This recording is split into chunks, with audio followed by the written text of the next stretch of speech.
For 5 minutes.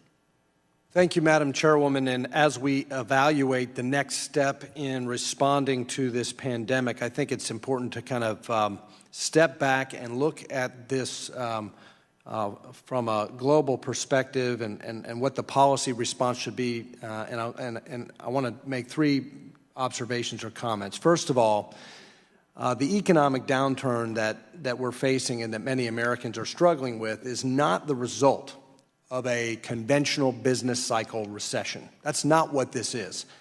This was a deliberate, voluntary shutdown of our economy by the government.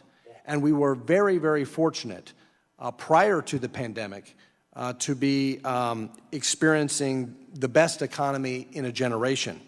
Prior to the pandemic, American families were benefiting from higher wages, an increasing employment to population ratio, an historically low unemployment rate of 3.5%, especially for minority communities. We were very fortunate that we had such a strong and resilient economy heading into this. So when my colleagues on the other side of the aisle say we're not offering solutions, it's pretty clear to me what the solution is. That's to go back to where we were before the shutdown of the economy. We can argue about whether or not it was in the interest of public health or whether it was right or wrong to go into many of these shutdowns, but we know what works, which was the policies that were in place prior to the economic shutdowns, the deliberate shutdown of our economy. And maybe that was the right thing to do from a public health standpoint. We can debate that. But the goal, certainly, of those shutdowns was to provide a temporary period of time within which we could build up the resiliency of our healthcare system, our public health system, and flatten the curve. And we did that. But now we are being told that the goalposts are moving again, and we need to shut down again. But that wasn't the goal. The goal was to build up resiliency, to get the personal protective equipment, to assess the virus, how it spread, to learn about how the virus behaved, and we've done that.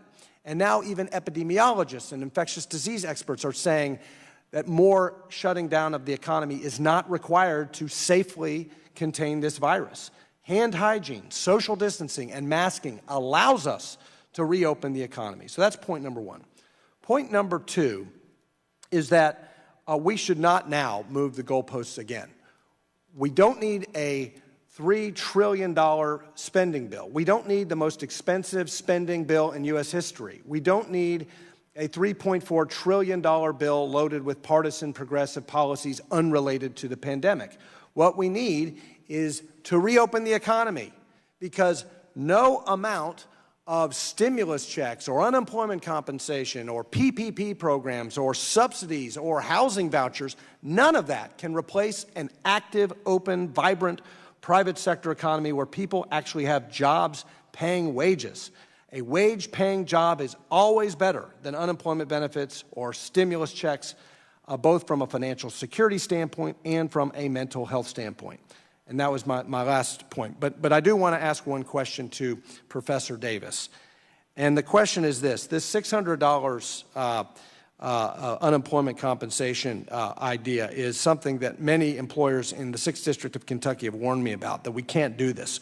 One restaurant owner said, it's very difficult to ask our folks to come back to work when they can make more sitting at home. And I get constant texts like this from employers who can't bring people back to work because we're paying people to not work. And so my question to Professor Davis is, whether it's liability protection or other measures, what do we need to do other than just paying people more to sit at home and not work? What do we need to do to reopen this economy?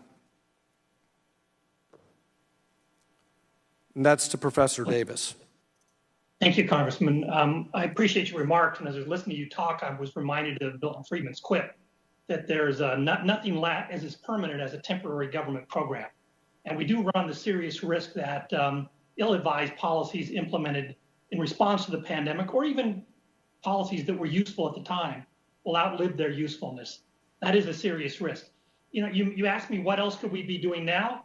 Well, I thought Representative Huizenga went through quickly an excellent list of suggestions about regulatory reforms that would make private financial capital more available to businesses that want to tap that. I agree, and I have 8 seconds left, so let me reclaim my time and just say, yes, I agree with Congressman Huizenga, and we need to go back to the policies that made this country experience a great economic boom. That's how we help protect people, not more government spending, but actually good-paying jobs.